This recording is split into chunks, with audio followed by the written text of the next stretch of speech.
Oui, bonsoir les amis, j'espère que vous allez bien. Les amis, moi je vais très bien. Ce soir, je voudrais qu'on discute un peu de cette coalition de fait qui est en train de se former contre le PDC-RDA.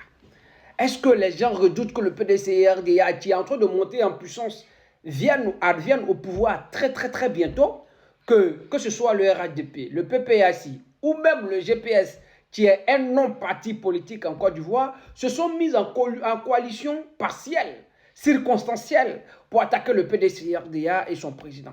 J'entends même des communicants du PPACI aller même jusqu'à dire que notre président est Woubi, que le président Tidjane Thiam est Woubi. C'est-à-dire qu'on sort carrément du champ, d'accord, de la politique, on est rentré dans les invectives. Ça, je reviendrai dessus. Mais cette coalition entre le PPACI et le GPS m'amène à vous poser une question et à vous amener à réfléchir avec moi. Est-ce que depuis 2002 à ce jour, Laurent Gbagbo et Soro Diom ne sont pas dans un jeu machiavélique contre le peuple de Côte d'Ivoire? Ne sont-ils pas dans un jeu machiavélique contre le jeu de Côte d'Ivoire et le peuple de Côte d'Ivoire? Souvenez-vous que Laurent Gbagbo s'est empressé d'aller prendre une loi d'amnistie pour amnistier Soro Kibafori Guillaume après que celui-ci ait massacré des milliers d'Ivoiriens.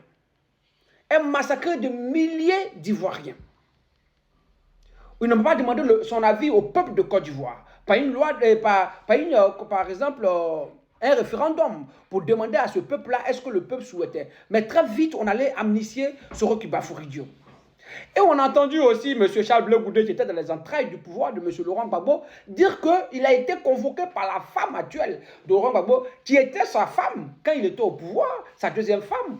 Il a été convoqué en présence de Laurent Gbagbo pour qu'il se mette à genoux pour demander pardon à Soro Kibafori Guillaume, parce que lui, Blé Goudé, il avait évoqué que Soro Guillaume dépose les armes après qu'il ait été satisfait, après qu'il ait été choisi par M. Laurent Gbagbo encore comme chef de son gouvernement, c'est-à-dire chef du gouvernement ivoirien, les Ivoiriens dont il venait de massacrer une grande partie. Soro Guillaume devenait donc le chef des Ivoiriens, pas Laurent Gbagbo. Est-ce que ce jeu-là, chacun n'avait pas son compte dedans? C'est-à-dire, Soro Guillaume occupait une partie de la Côte d'Ivoire et Laurent Gbagbo n'organisait pas d'élection en 2005. Et c'est ce qui a eu lieu dans notre pays. C'est ce qui a eu lieu dans notre pays. Aujourd'hui, rétrospectivement, lorsqu'on regarde dans le rétroviseur, on se rend compte que M. Soro Guillaume n'attaquait pas autant M. Laurent Gbagbo. C'est-à-dire les deux étaient dans un jeu. D'autant plus qu'aujourd'hui, à son retour de La Haye, M. Laurent Gbagbo est plus préoccupé à retrouver Soro Kibafori Guillaume et à former une alliance avec lui plutôt qu'à s'associer avec Blé Goudé, qui était son homme de main hier.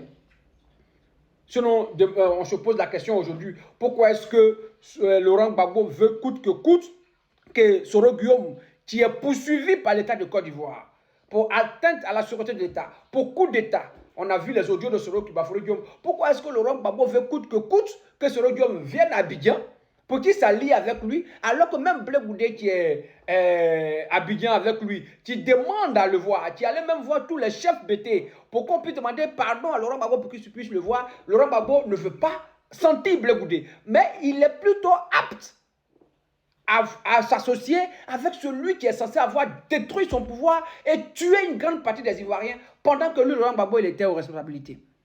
Même Dieu n'avait pas fait preuve d'autant de magnanimité. Même Dieu, il a déchu Satan.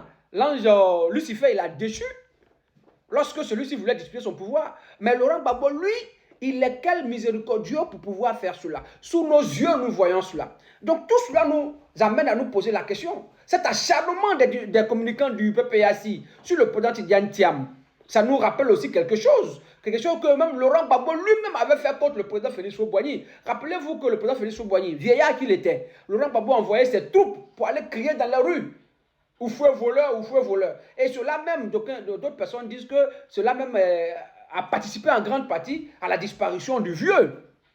Souvenez-vous comment Laurent Gbagbo a torpillé le pouvoir du président Henri Konan Bédié. Allait même dire que le coup d'État était un coup de pouce à la démocratie et que le coup d'État était salutaire. Mais quel type de démocrate est ce monsieur qui est ambigu? Quel type de démocrate est ce monsieur qui un jour nous dit que oui, il est anti-France-africain et que lui, c'est un panafricaniste. Et l'autre jour, on apprend qu'il allait donner 2 milliards de nos francs, d'accord, du contribuable ivoirien à Jacques Chirac pour battre campagne. Quel type de panafricain est ce monsieur-là qui, un jour, on apprend qu'il allait donner tous les marchés publics aux entreprises françaises? Allez-y voir. Allez-y voir dans quel jeu ce monsieur était avec le peuple de Côte d'Ivoire. À un moment donné, il faudrait qu'on sorte des émotions et qu'on réfléchisse avec notre tête. Et que les neurones parlent. Nous ne sommes plus à l'âge de la pierre. Nous sommes à un moment où on peut réfléchir, où on peut associer les événements et tirer une conclusion, les amis. On peut associer les événements et tirer une conclusion. Cet acharnement qui est sur le président Tidjane Thiam, Bassoro Diom et son clan, et Laurent Gbagbo et son clan, je crois que son origine est depuis leur accord de 2002 pour que les deux se partagent la Côte d'Ivoire et passant les Ivoiriens, les milliers d'Ivoiriens qui sont morts en perte de profit. En perte de profit. Carrément, c'est ce que moi je vois.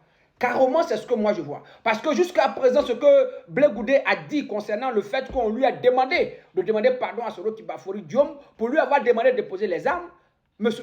Laurent Gbagbo ni son camp, ni Mme Nandi Baba ni son camp n'ont démenti cela. Et même Blé Goudé avait dit que si cette dame n'était pas d'accord, lui, il était prêt à aller en justice avec cette dame pour sortir des preuves.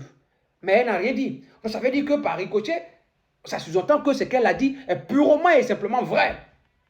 Donc, à un moment donné, les amis, ouvrons les yeux. Ouvrons les yeux et ne suivons pas les gens de façon moutonnière. Parce que Laurent Gbagbo a toujours été dans une posture d'emmener les Ivoiriens à l'abattoir.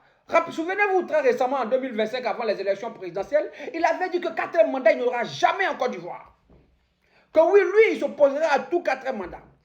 Et à la dernière minute, c'est lui qui accorde un entretien à Alain Foucault pour aller dire que lui, il n'a aucun mot d'ordre à donner aux gens. Il n'a aucun mot d'ordre à donner aux gens. C'est lui qui refuse d'aller aux élections législatives après les élections présidentielles. Et hier encore, c'est lui qui organise une conférence de presse pour dire que lui, il n'a aucune ligne rouge, qu'il est prêt à discuter à tout moment. Quelle est sa posture juste à ce monsieur? On veut comprendre. On veut comprendre. Ne venez pas me dire ici que je ne respecte pas un vieillard. Non, ce n'est pas un vieillard quelconque. C'est quelqu'un qui a une part active dans la vie politique de notre pays, de la Côte d'Ivoire. Et c'est quelqu'un qui, lui aussi, lorsque Félix Houphouët-Boigny était vieillard, envoyait ses troupes pour aller crier au feu voleur dans la rue, pour donc achever pratiquement, pour ainsi dire, le vieux. Donc, à un moment donné, il faudra qu'on appelle un chat et non un animal poilu qui miaule. Donc, les amis, ouvrons les yeux et posons-nous les véritables questions sur ce monsieur. Sur ce monsieur. Voilà. Donc, sur ce, j'espère que vous allez donc réagir dans les commentaires pour que j'entende aussi, vous aussi, ce que vous pensez de cette situation. Que Dieu vous bénisse. Je vous remercie.